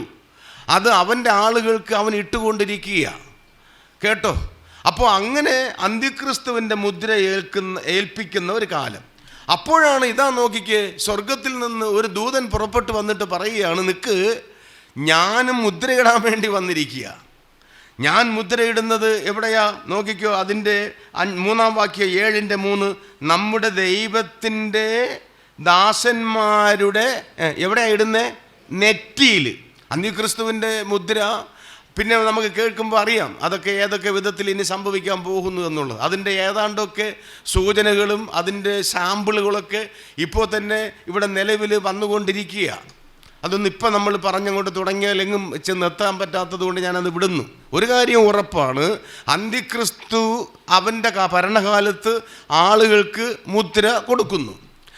ആ മുദ്ര ഒരാൾ പറയും എനിക്ക് വേണ്ട, എനിക്ക് ആ മുദ്ര ഏൽക്കാൻ പറ്റത്തില്ല എന്നെങ്ങാനും ഒരാൾ വാശി പിടിച്ച് നിർബന്ധത്തോടെ പറഞ്ഞാൽ ആ ആളിൻ്റെ കാര്യം തീർന്നു എന്നുള്ളത് ചിന്തിച്ചാൽ മതി. മനസ്സിലാകും? ആ മുദ്രയെ നിഷേധിച്ചുകൊണ്ട് പിടിച്ചു നിൽക്കാനൊന്നും പറ്റത്തില്ല. അങ്ങനെ ഒരാൾ പറഞ്ഞു കഴിഞ്ഞാൽ അവൻ ചാകാൻ തീരുമാനിച്ചു എന്നുള്ളതാണ് അതിൻ്റെ അർത്ഥം. അങ്ങനെ പിടിച്ചു നിൽക്കാൻ കെൽപ്പുള്ള ചില ആളുകളെ ദൈവം ഇതാ ആ കൂട്ടത്തിൽ തന്നെ വേർതിരിക്കാൻ പോവുക. അങ്ങനെ വേർതിരിക്കുന്നവരുടെ മേൽ വേറൊരു മുദ്ര പതിപ്പിക്കാൻ പോകുന്നു. അതാണ് ഈ ദൂതൻ പറയുന്നത്, ജീവനുള്ള ദൈവത്തിൻ്റെ മുദ്ര. എന്തുകൊണ്ട് ഇവിടെ ഈ ജീവനുള്ള ദൈവം എന്ന് പറഞ്ഞു? ജീവനുള്ള ദൈവം, ജീവിപ്പിക്കുന്ന ദൈവം, ശക്തിയുള്ള ദൈവം, പ്രവർത്തിക്കുന്ന ദൈവം. ഈ ജീവനുള്ള ദൈവം എന്നിവിടെ പറഞ്ഞതിനകത്ത് ഒരുപാട് അർത്ഥങ്ങളുണ്ട്. ഒന്ന്, ചത്തും മൺമറഞ്ഞു പോയ ദൈവമല്ലാത്തവയെ ദൈവമായി ഭജിച്ചാരാധിക്കുന്ന മനുഷ്യരുടെ ഇടയിൽ തന്മയത്വത്തോടുകൂടെ ജീവനുള്ള ഒരു ദൈവമെന്ന് പറയാൻ ഭൂമിയിൽ ഒരു ദൈവമുണ്ടെങ്കിൽ അത് യേശു ക്രിസ്തു മാത്രമാണ്. ഒരുപക്ഷെ ആരെങ്കിലും ചോദിക്കും, നിങ്ങളുടെ ദൈവം മരിച്ചില്ലേ? മരിച്ചു. നിങ്ങൾക്കറിയാമോ, വേദപുസ്തകം നിങ്ങൾ ശ്രദ്ധിച്ച് നോക്ക്, യേശു ക്രിസ്തുവിൻ്റെ മരണം എവിടെയൊക്കെ പറഞ്ഞിട്ടുണ്ടോ തൊട്ട് പുറകെ ചേർത്ത് വെച്ചിട്ടുണ്ടായിരിക്കും അവൻ്റെ പുനരുത്ഥാനവും. റോമാലേഖനത്തിൽ ഇങ്ങനെ ഒരു പ്രയോഗമുണ്ട്, യേശു ക്രിസ്തു മരിച്ചവൻ, തൊട്ടുടനെ ചൂടോടെ പറയുക, മരിച്ചിട്ട് ഉയർത്തവൻ. മരിച്ചവൻ, മരിച്ചിട്ട് ഉയർത്തവൻ. മരണത്തോടുകൂടെ കഥ തീർന്നവനല്ല, മരിച്ചിട്ട് ഉയർത്തവൻ അഥവാ ജീവനുള്ളവൻ. ഈ ജീവനുള്ള ദൈവത്തിൻ്റെ എന്നുള്ള പ്രയോഗം വേദപുസ്തകത്തിൽ ഒരുപാട് സ്ഥലത്തുണ്ട്. സമയമില്ല എങ്കിലും ആരെങ്കിലും കുറിക്കുന്നുവെങ്കിൽ നിങ്ങൾക്ക് വേണ്ടി ചില വാക്യങ്ങൾ പറഞ്ഞു തരാം. ജീവനുള്ള എടുക്കുന്നുവെങ്കിൽ വായിച്ചോ, വായിക്കണമെന്ന് നിർബന്ധമില്ല, കിട്ടുന്നവർ വായിച്ചോ. ഒന്ന്, യെരമ്യാവ് 10:10, അതൊന്ന് തുടങ്ങി വായിച്ചു തുടങ്ങാം. യെരമ്യാവ് 10-ാം അധ്യായം 10-ാമത്തെ വാക്യം നോക്കിക്കേ.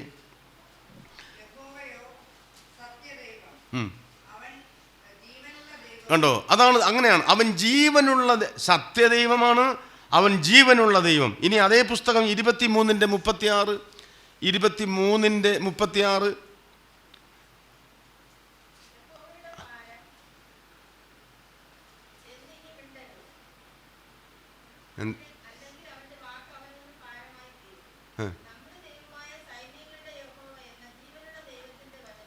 അങ്ങനെയാണ്. ഈ പ്രയോഗമാണ് പല വാക്യങ്ങളിലും വരാൻ പോകുന്നത്. അടുത്ത യെശയ്യാവ് 37:4 സങ്കീർത്തനങ്ങൾ 84:2, സങ്കീർത്തനങ്ങൾ 84:2, മത്തായി 26:63. അതൊന്ന് വായിക്കുന്നത് ഒരു സുഖമാണ് നമുക്ക്. മത്തായി 26:63, അത് ഇടയ്ക്കിടയ്ക്കൊക്കെ നമ്മൾ പറയുന്നൊരു വാക്യമാണ്. ഒന്ന് വായിച്ചു കേൾക്കാം. മത്തായി 26:63. യേശുവോ മിണ്ടാതിരുന്നു. അപ്പോൾ മഹാപുരോഹിതൻ യേശുവിനോട് പറയുകയാണ്, പറക പറക എന്ന് ഞാൻ ജീവനുള്ള ദൈവത്തെ കൊണ്ട് ആണയിട്ട് നിന്നോട് ചോദിക്കുകയാണ്. ഈ പറ ആട്ടെ, എത്രയോ മഹത്തരമായ ഒരു പ്രസ്താവനയാണത്. അതുപോലെ തന്നെ 1 തെസ്സലോനിക്കർ 1:9 അതും കൂടെ വായിക്കാം. 1 തെസ്സലോനിക്കർ 1:9. തെസ്സലോനിക്ക സഭയെക്കുറിച്ച് പറയുമ്പോൾ ഈ പ്രയോഗം വളരെ അർത്ഥവത്താണ്. കിട്ടിയവർ വായിച്ചേ.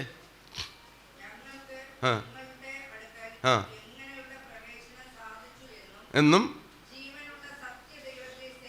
കണ്ടോ, ജീവനുള്ള സത്യദൈവത്തെ സേവിപ്പാൻ. അടുത്ത്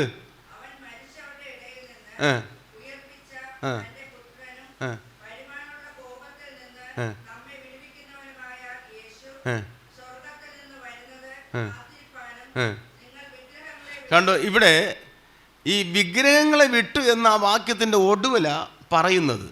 പക്ഷെ ശരിക്കും ആ ആശയം നമുക്ക് അതിൻ്റെ പുഷ്ടിയോടുകൂടെ മനസ്സിലാക്കണമെങ്കിൽ ഇതാദ്യം വായിച്ചിട്ട് മറ്റേ പ്രയോഗം വായിക്കണമായിരുന്നു. എങ്ങനെയാണെന്നറിയാമോ? നിങ്ങൾ വിഗ്രഹങ്ങളെ വിട്ട് ജീവനുള്ള സത്യദൈവത്തെങ്കിലേക്ക് തിരിഞ്ഞു വന്നു. അപ്പോൾ ഇവർ ജീവനുള്ള ദൈവത്തെങ്കിലേക്ക് തിരിയുന്നതിന് മുമ്പ് അവർ മിഥ്യാമൂർത്തികളെ സേവിച്ചു കൊണ്ടിരുന്നു, ജീവനില്ലാത്ത. ഈ പ്രയോഗം ഇന്ന് നമ്മുടെ രാജ്യത്തിലെ ആളുകളൊന്ന് മനസ്സിലാക്കിയിരുന്നെങ്കിൽ, ജീവനില്ലാത്ത അർത്ഥമില്ലാത്ത മിഥ്യാമൂർത്തികളെ, മണ്ണും മരവും കല്ലും കളിമണ്ണും ഒക്കെ കൊണ്ട് ഉണ്ടാക്കിയ ദേവീദേവന്മാരെ സേവിക്കുന്ന ആളുകൾ. തെസ്സലോനിക്ക സഭ അങ്ങനെ ചെയ്തിരുന്നവരാ. അവരെക്കുറിച്ച് പൗലോസ് സന്തോഷത്തോടെ പറയുക, അങ്ങനെയുള്ള നിങ്ങൾ അത് വിട്ടിട്ട് ഇപ്പോൾ നിങ്ങൾ തിരിഞ്ഞു വന്നിരിക്കുന്നത് ജീവനുള്ള ദൈവം. സ്തോത്രം. അതുതന്നെയാണ് പൗലോസ് തിമോഥെയോസിൻ്റെ ലേഖനത്തിൽ വേറൊരു സ്ഥലത്ത് പറയും. അതും നമ്മൾ സഭയുടെ ബന്ധത്തിൽ എപ്പോഴും ഓർക്കും. താമസിച്ചു പോയാലോ സത്യത്തിൻ്റെ തൂണും അടിസ്ഥാനവുമുള്ള ജീവനുള്ള ദൈവത്തിൻ്റെ സഭ, ജീവനുള്ള ദൈവം. ഇങ്ങനെ പലയിടത്തും ജീവനുള്ള ദൈവം. 1 തിമോഥെയോസ് 4:10 പിന്നെ ഈ കൂട്ടത്തിൽ ഒരു വാക്യം കൂടെ പറഞ്ഞാൽ ആ ലിസ്റ്റ് അങ്ങ് വിടാം. എബ്രായ ലേഖനത്തിലൊരു മുന്നറിയിപ്പുണ്ട് ദൈവമക്കൾക്ക്. എന്നാന്നറിയാമോ? ജീവനുള്ള ദൈവത്തിൻ്റെ കൈകളിൽ വീഴുന്നത് എത്ര ഭയങ്കരം. അതും കൂടെ ഓർത്തോ. ഈ ജീവനുള്ള ദൈവത്തെ സേവിപ്പാൻ തിരിഞ്ഞു വന്നു എന്നുള്ളത് ഒക്കെ നല്ല കാര്യമാണ്. എന്നാൽ ശ്രദ്ധിച്ചോണം, ഈ ദൈവം ന്യായവിധിയുടെയും കൂടെ ദൈവമാണ്. അവൻ്റെ കയ്യിൽ വീഴാനിടയാകരുത് എന്നും കൂടി പറഞ്ഞ പാകം വിടാം. അപ്പോൾ ജീവനുള്ള, അപ്പോൾ ഈ ദൂതൻ പറയുന്നത് ജീവനുള്ള ദൈവത്തിൻ്റെ മുദ്രയുമായി ഞാൻ വന്നിരിക്കുന്നു. അപ്പോൾ നെറ്റിയുടെ മേൽ, അപ്പോൾ ഈ മുദ്ര ഈ ഭക്തന്മാരുടെ നെറ്റിയിൽ മുദ്ര ധരിക്കുക എന്ന് പറഞ്ഞാൽ പരസ്യമായ സാക്ഷ്യം, അപ്പോൾ നെറ്റിയിൽ മുദ്ര ധരിച്ച് നടക്കുമ്പോൾ അന്ന് ആളുകൾക്കറിയാം ഈ മനുഷ്യൻ ദൈവത്തിൻ്റെ മുദ്ര ധരിച്ച മനുഷ്യൻ. അതിൽ തന്നെ മറ്റൊരു മെസ്സേജ് ഉണ്ട്.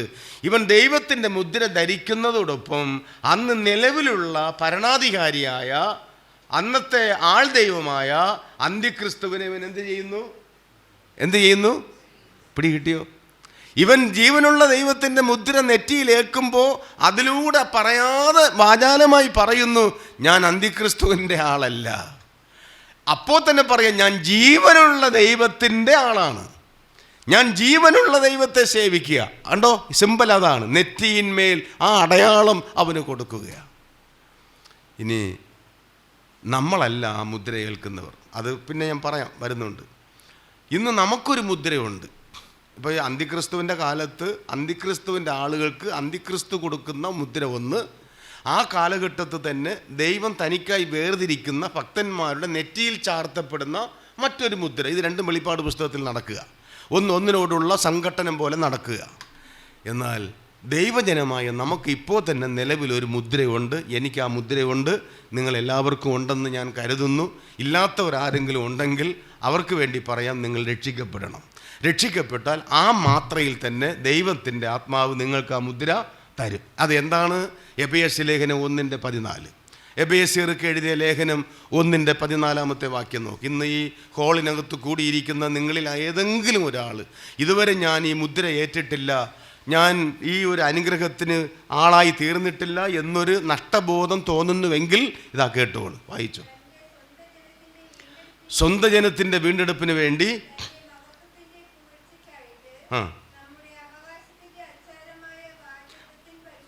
വാഗ്ദത്തത്തിൻ പരിശുദ്ധാത്മാവിനാൽ മുദ്രയിട്ടിരിക്കുന്നു. എന്തിനു വേണ്ടി, എങ്ങനെ എന്നൊക്കെ ഉള്ളത് ഇപ്പോൾ വിവരിക്കേണ്ട കാര്യമില്ല. അപ്പോൾ ആ മുദ്ര നമുക്കുണ്ട്. ആത്മാവിനാലുള്ള മുദ്ര നമുക്കിട്ടിരിക്കുന്നു. അത് നമ്മുടെ ഉള്ളത്തിൽ, ഹൃദയത്തിൽ ഇട്ടിരിക്കുന്നു. അത് ദൈവാത്മാവാണ് ആ മുദ്ര എന്ന് പറയുന്നത്. അപ്പോൾ ഇനി നമുക്ക് 7-ാം അധ്യായത്തിൻ്റെ 4-ാമത്തെ വാക്യത്തിലേക്ക് വരാം. മുദ്രയേറ്റവരുടെ എണ്ണം. മുദ്രയേറ്റ ആളുകൾ ആരാണെന്നുള്ളത് കേൾക്കാൻ പോവുകയാണ്. എണ്ണം പറയുന്നു. എത്ര പേർക്കായി മുദ്ര കിട്ടിയേ? 1,44,000 പേര്. ഇനി അവരാരാ? ഈ മുദ്രയിടപ്പെടുന്ന ഇവരാരാണ്?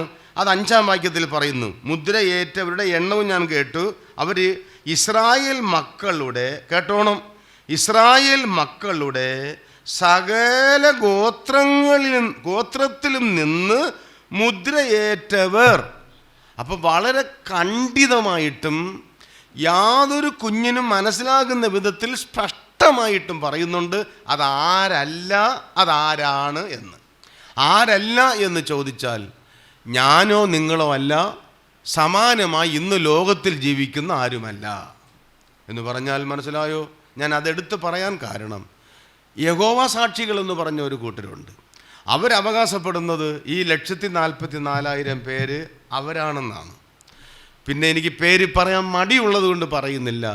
ചില സഭാവിഭാഗങ്ങളിൽ ചില ആളുകൾ പറയുന്നത് അവരാണ് ഇവരെന്നാണ്, അല്ലെങ്കിൽ ഇവരാണ് അവരെന്നാണ്. ഏത്? ഈ 1,44,000 പേരെ കുറിച്ച് ഇനി 14-ാം അധ്യായത്തിലേക്ക് വരുമ്പോൾ നമുക്ക് ഇനിയും കേൾക്കാനുണ്ട്. അപ്പോൾ കുറച്ചുകൂടെയൊക്കെ നമുക്ക് ഡീപ്പായിട്ട് പറയാൻ പറ്റും. അതിനൊക്കെ ഒരു അടിസ്ഥാനമായി തീരട്ടെ ഈ ക്ലാസ് എന്ന് ഞാൻ ആഗ്രഹിക്കുന്നു. അതുകൊണ്ട് പറയാം, ഇത് ഇന്ന് ഭൂമിയിൽ ആരെങ്കിലും വെറുതെ അവകാശപ്പെടുന്നുവെങ്കിൽ അവകാശപ്പെടുന്നവരായ ആരുമല്ല, ഞാനും നിങ്ങളുമല്ല, ദൈവസഭയല്ല. പിന്നെ ആരാണെന്ന് അവിടെ പറയുന്നില്ലേ? അവരാരാ? അവിടെ വാക്ക് കണ്ട, ആ വാക്യം കണ്ട 4-ാം വാക്യം, ഇസ്രായേൽ മക്കളുടെ. അപ്പോൾ ഇന്ന് ഏതെങ്കിലും ഒരു കൂട്ടർ പറയുക ഞങ്ങളാണ് ആ മുദ്രയേറ്റ 1,44,000 പേരെന്ന് പറഞ്ഞാൽ അവരോട് ചോദിക്കണം, നിങ്ങൾ ഇസ്രായേലിലെ ഏത് ഗോത്രക്കാരാണെന്ന് ചോദിക്കണം. ഒന്നെങ്കിൽ സെബുലൂൻ ഗോത്രം, അവിടെ പറയുന്നുണ്ടല്ലോ ഒരു 12 ഗോത്രങ്ങൾ, അതിലേതെങ്കിലും ഒരു ഗോത്രത്തിൽ പെട്ടിരിക്കണമല്ലോ. അല്ലെങ്കിൽ പിന്നെ എങ്ങനെ ഇത്രയും വ്യക്തമായിട്ട് പറയുമ്പോൾ പിന്നെ അതിനകത്തൊരു കൃത്രിപ്പ് കൊണ്ടുവരുന്നേണ്ട കാര്യമുണ്ടോ? അപ്പോൾ ഇത് സഭയല്ല എന്നുള്ളതിന് വേറൊരു കാര്യം കൂടിയുണ്ട്. ഈ കാര്യം ഭൂമിയിൽ നടക്കുന്നതിന് മുമ്പേ തന്നെ ദൈവസഭ ഇവിടെ നിന്ന് മാറ്റപ്പെടും. അപ്പോൾ ഒരു കാര്യം വ്യക്തമാണ്. ഇനി ആരെങ്കിലും ഞങ്ങളാണ് അവരെന്ന് പറഞ്ഞാൽ അവർ തന്നെ പറയുകയാണ്, കർത്താവ് വരുമ്പോൾ ഞങ്ങൾ കർത്താവോടുകൂടെ എന്ത് ചെയ്യില്ല, എടുക്കപ്പെടുകയില്ല, ഞങ്ങളിവിടെ കിടക്കും, ഞങ്ങളിവിടെ കിടന്ന് അന്തിക്രിസ്തുവിൻ്റെ അടിയും കൊണ്ട് മുദ്രയേറ്റ് ഇവിടെ കിടന്നോളാം എന്ന് പറയുന്നു എന്ന് വേണം മനസ്സിലാക്കുക. അയ്യോ, അറിഞ്ഞുകൂടാതെ നിങ്ങൾ വഞ്ചിക്കപ്പെടുകയാണ്, പറയുന്നത് എന്തെന്ന് അറിയാതെ പറയുകയാണ്. അങ്ങനെ നിങ്ങൾക്ക് വരാതിരിക്കട്ടെ എന്ന് ഞങ്ങൾ ആഗ്രഹിക്കുന്നു, ദൈവത്തോട് പ്രാർത്ഥിക്കുന്നു, അങ്ങനെ ആർക്കും ഭവിക്കാതിരിക്കട്ടെ. അപ്പോൾ ഇങ്ങനെ ഒരു സംഭവം നമ്മൾ വിചാരിക്കുമ്പോഴുള്ളൊരു കാലമല്ല. തിന്നു കുടിച്ച് സുഖിച്ച് വീട്ടിൽ AC-യും വെച്ച് ഉറങ്ങാമെന്നൊന്നും വിചാരിക്കേണ്ട. അങ്ങനെ ഉറങ്ങാൻ പറ്റുന്ന ഒരു കാലമല്ല അത്. ഞാൻ പറയട്ടെ, ഇപ്പോൾ തന്നെ ഒരാഴ്ച കൊണ്ട് നമ്മുടെ നാട് ഇളകിയിരിക്കുക. ഇതിനിടയിൽ എത്രയോ പേര് എന്നെ വിളിച്ചു, ഞാൻ പലരെയും വിളിച്ചു. എങ്ങനെയുണ്ട് അവരവിടെ, എങ്ങനെയുണ്ട് ഇവരെവിടെ, എങ്ങനെയുണ്ട്, അയ്യോ ബ്രദറെ പ്രാർത്ഥിക്കണം, ഉറക്കമില്ല പലർക്കും. ഒന്നും സംഭവിച്ചിട്ടില്ല, സംഭവിക്കേണ്ടതുപോലെ ഒന്നും സംഭവിച്ചിട്ടില്ല. ചെറിയ എന്താ പറയുക, ഒരു മുഴക്കം, ഒരു വാണിങ്, ഒരു സാമ്പിളൊക്കെ ഉണ്ടായതേ ഉള്ളൂ. എന്നിട്ട് ഇങ്ങനെയെങ്കിൽ നോക്കിക്കുക, അതല്ലേ ആകാശത്തിൻ്റെ ശക്തികൾ ഇളകുന്നത് കൊണ്ട് ഭൂമിയിൽ എന്ത് ഭവിക്കുമെന്നറിയാതെ ഭൂവാസികൾക്ക് എന്തുണ്ടാകുമെന്നാണ് പരിഭ്രമം. ആ പരിഭ്രമം നമ്മൾ ഊഹിക്കുന്നതിനൊക്കെ അപ്പുറമാണ്. ആ പരിഭ്രമ നാളുകളിൽ ഇവിടെ ജീവിക്കാൻ ആഗ്രഹിക്കുന്നവൻ സുബോധമുള്ളവനൊന്നുമല്ല. അതുകൊണ്ട് നമുക്ക് സ്തോത്രത്തോടെ ഓർക്കാം, നമ്മളെ ദൈവം അതിനു മുമ്പേ ഇവിടെ നിന്ന് മാറ്റിക്കഴിയും. നമുക്കല്ല ആ മുദ്ര എന്നുള്ളത് ഓർക്കുക. ആട്ടെ, അടുത്ത ഇസ്രായേൽ മക്കളുടെ ഇടയിൽ നിന്ന് മുദ്രയിടപ്പെട്ട 1,44,000 പേർ എന്ന് പറയാൻ കാരണം അവിടെ 12 ഗോത്രങ്ങളുടെ പേര് പറയുന്നു. ഓരോ ഗോത്രത്തിൽ നിന്ന് എത്ര പേരാ മുദ്രയിടപ്പെടുന്നത്? 12,000 പേർ. 12,000 പേർ. അങ്ങനെയാണ് 12 ഗോത്രത്തിൽ നിന്ന് 12 ഗുണം 12,000 സമം 1,00,000. അത് തന്നെ 1,144,000. അത് തന്നെ 1,44,000 പേർ എന്ന് പറയുന്നത്. അങ്ങനെ മുദ്രയിട്ട് ഇടപെട്ട് മാറ്റപ്പെടുന്നു. അങ്ങനെ മാറ്റപ്പെടുന്ന ഇവർ ഓരോ ഗോത്രത്തിൽ നിന്ന് 12,000 പേര് വീതം മാറ്റിക്കൊണ്ടിരിക്കുകയാണ്. ഓരോ ഗോത്രത്തിൽ നിന്ന് മാറ്റിക്കൊണ്ടിരിക്കുന്നു. ഇനി നിങ്ങൾ ശ്രദ്ധിച്ചാൽ ഈ ഗോത്രങ്ങളുടെ പേര് 12 ഗോത്രങ്ങളെയും പറഞ്ഞു വരുമ്പോൾ ശരിക്കും നിങ്ങൾ ശ്രദ്ധിച്ചാൽ 2 ഗോത്രങ്ങൾ അവിടെ ഇല്ല. അത് ഇന്നത്തെ ഈ ക്ലാസ്സിൻ്റെ ലാസ്റ്റ് സമയം കൊണ്ടുവച്ച് തുടങ്ങിയാൽ തീരത്തില്ല. അതൊരു സ്പെഷ്യൽ സ്റ്റഡി ആയിട്ട് ചിന്തിക്കേണ്ടതാണ്. ഏതെങ്കിലും ഒരു ഗോത്രം, നിങ്ങളുടെ ഓർമ്മയിലുള്ളൊരു ഗോത്രം അവിടെ ഇല്ലാതുള്ളത് കണ്ടുപിടിക്കാമോ? ക്ലാസ് അല്ലേ? യഹൂദ ഇല്ലേ? ഒന്നാമത്തത് യഹൂദയാണല്ലോ പറയുന്നത്. ഉണ്ടല്ലോ, മനാസ ഒക്കെ ഉണ്ട് അതിനകത്ത്. അതാ പറഞ്ഞു. ആരാ പറഞ്ഞേ? കൊള്ളാം, മാർക്ക് 1 കിട്ടി. ദാണില്ല. ദാണെന്ന് പറഞ്ഞ് ഗോത്രമില്ലേ? അതില്ല. ഇനി ഏതെങ്കിലും ഇല്ലാതെ ഉണ്ടോ? ഒന്നും കൂടി ഉണ്ടെന്ന് ഞാൻ പറയട്ടെ. ദാൻ ഗോത്രത്തിൻ്റെ കാര്യം പറയുന്നില്ല. ഇനി ഒരു പ്രധാനപ്പെട്ട ഗോത്രം അത് പറഞ്ഞിട്ടില്ല. ഞാൻ പറഞ്ഞില്ല, ഇനിയിപ്പോൾ നമുക്ക് സമയം കുറവാണ്. എഫ്രൈം ഗോത്രമില്ല. എന്തോ ഇല്ല. അപ്പോൾ ഒരു സംശയം, അത് രണ്ടും കൂടെ ചേരുമ്പോൾ ഇവിടെ ഗോത്രത്തിൻ്റെ എണ്ണം എത്ര വരുന്നു? ഇപ്പോൾ ഇവിടെ 12 ഉണ്ടല്ലോ. അല്ല, എത്ര ഗോത്രമാണ് ഉള്ളത്? 12. അപ്പോൾ ഈ രണ്ടും കൂടെ ചേരുമ്പോൾ എത്ര ഗോത്രമായി? ആകെ കുഴഞ്ഞല്ലേ. 12 ഗോത്രം എന്നുള്ളതിന് തർക്കമില്ലെന്ന്. 12 ഗോത്രം.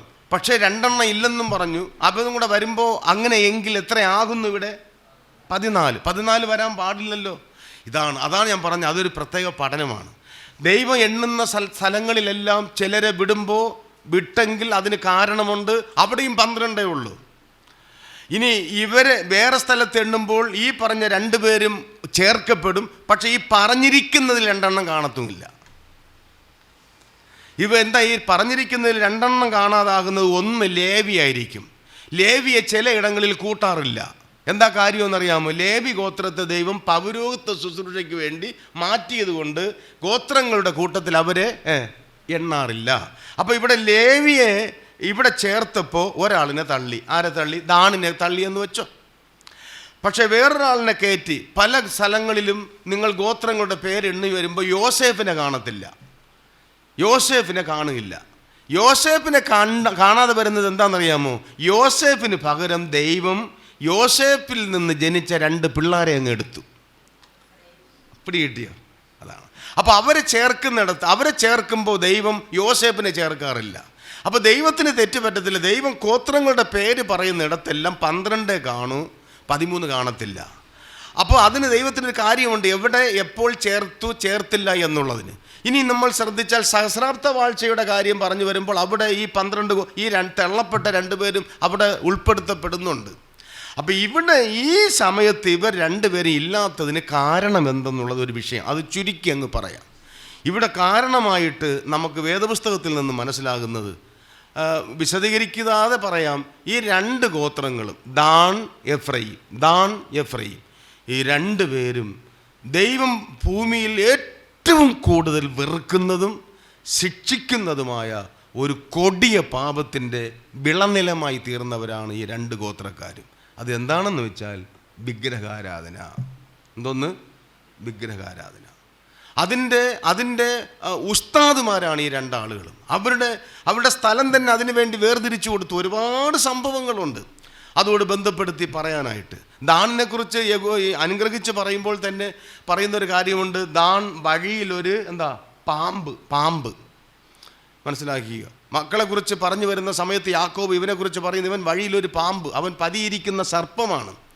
അങ്ങനെയാണ് വിശേഷിപ്പിക്കുന്നത്. മാത്രമല്ല വിഗ്രഹാരാധനയ്ക്ക് വേണ്ടി സർവവും ചെയ്തു കൊടുത്തവനാ. ഒരു സാമ്പിൾ ഒരു വാക്യം പറഞ്ഞു വരട്ടെ. ന്യായാധിപന്മാർ 18:31 വാക്യം നോക്ക്. ന്യായാധിപന്മാർ 18-ാം അധ്യായം 31-ാമത്തെ വാക്യം. 18:31. ന്യായാധിപന്മാർ 18:31 നോക്ക്. ദൈവത്തിൻ്റെ ആലയം ശീലോവിലായിരുന്ന കാലത്തൊക്കെയും മീഖാവ് എന്ന് പറയുന്ന മനുഷ്യൻ വാർത്ത ഒരു വിഗ്രഹം. ആര്? ദാണ് ഗോത്രക്കാർ. ഇവിടെ ദൈവാലയം എന്താ മല പോലെ മലർക്ക ഇവിടെ ഇരിക്കുമ്പോൾ അതിനോട് ഒരു കൂറും മമതയും ഇല്ലാതെ മീഖാവ് ഉണ്ടാക്കി വെച്ച വിഗ്രഹത്തെ സേവിച്ചു പോകുന്ന കുടുംബമാണ് ഈ പറഞ്ഞ ദാണിൻ്റെ ഗോത്രം. ഇനി എഫ്രൈമിൻ്റെ കാര്യം പറഞ്ഞല്ലോ. ഹോശയാവ് 4:17 വായിച്ച. ഹോശയാവ് 4:17. ഹോശയാവ് 4:17. ഹോശയാവ് 4:17 വായിച്ച്. എഫ്രൈം വിഗ്രഹങ്ങളുടെ കൂട്ടാളിയാകുന്ന അവനെ കളയാൻ പറയും. അവനെ വിട്, കൂട്ടത്തിൽ ചേർക്കാൻ പറ്റത്തില്ല, അവനെ വിട്ടു. എഫ്രൈം. അപ്പം ഈ എഫ്രൈം ദാണും, ഞാനതിൻ്റെ സാമ്പിൾ 2 വാക്യം പറഞ്ഞതേ ഉള്ളൂ. ഇനി ചരിത്രം പറഞ്ഞു പോയാൽ ഒരുപാടുണ്ട് ഇതിൻ്റെ ആ സംഭവമായിട്ട് ഇവർ നിലകൊണ്ട കാര്യങ്ങൾ. ഇനി ഒരു കാര്യം കൂടി പറഞ്ഞു നിർത്താം. ഇവിടെ ഈ ഗോത്രങ്ങളുടെ പേര് പറയുമ്പോൾ ആദ്യം പറയുന്ന ഗോത്രത്തിൻ്റെ പേരെന്തുവാ? യഹൂദ. പക്ഷേ ചില സ്ഥലങ്ങളിൽ ഗോത്രങ്ങളുടെ പേര് പറയുമ്പോൾ ക്രമത്തിലാണ്. ആദ്യജാതൻ ആരാ? രൂപൻ.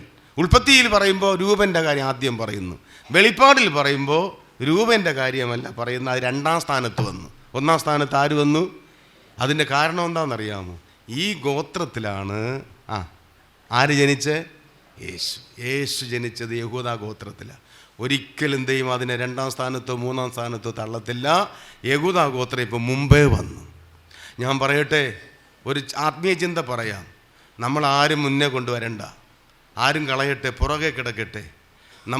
നമ്മെ ദൈവം തമ്പുരാൻ കടാക്ഷിച്ചാൽ, നമ്മിലൊന്ന് പ്രസാദിച്ചാൽ, ആരൊക്കെ പുറകിലാക്കാൻ നിന്നാൽ നമ്മൾ എവിടെ എത്തും? മുമ്പേ എത്തും. സ്തോത്രം. അത് ദൈവത്തിൻ്റെ ഒരു പ്രവൃത്തിയാണ്. യഹൂദ ഇപ്പോൾ നോക്കിക്കോ, മുമ്പേ വന്നു. മുമ്പേ നിൽക്കേണ്ടവർ പലരും പുറകിലേക്ക്. അതിൽ അങ്ങനെ ഒരു വാക്യമുണ്ടല്ലോ, മുമ്പന്മാർ പലരും പിമ്പന്മാരും, പിമ്പന്മാർ പലരും മുമ്പന്മാരുമാകും. അത് ദൈവത്തിൻ്റെ ഒരു പ്രവൃത്തിയാണ്. ആട്ടെ, അങ്ങനെ മുദ്രയിട്ട് ഇതാ മാറ്റപ്പെടുന്നു, വേർതിരിക്കപ്പെടുന്നു 1,44,000 പേർ. ദൈവത്തിന് സ്തോത്രം. അവർ മഹാപീഡന കാലത്ത് മാറ്റപ്പെടുന്ന ആ ഇടവേള 6ഉം 7ഉം മുദ്രയുടെ ഇടയ്ക്ക് സംഭവിക്കുന്ന ഒരു കാര്യം. എന്നാൽ ഇതിനേക്കാളും വിശേഷമായ അടുത്തൊരു സംഭവമാണ്. അത് കഴിഞ്ഞ് 9 മുതലുള്ള വാക്യത്തിൽ പറയുന്നത്. അത് അടുത്ത ക്ലാസ്സിൽ നമുക്ക് കേൾക്കാം. ദൈവാത്മാവ് ഇന്ന് തന്ന ഈ ആലോചനകൾക്കായി, ചിന്തകൾക്കായി ദൈവത്തിന് സ്തോത്രം ചെയ്ത് പ്രാർത്ഥിച്ചു പിരിയാം. അവിടുത്തെ വിലയേറിയ നാമം വാഴ്ത്തപ്പെടുമാറാകട്ടെ.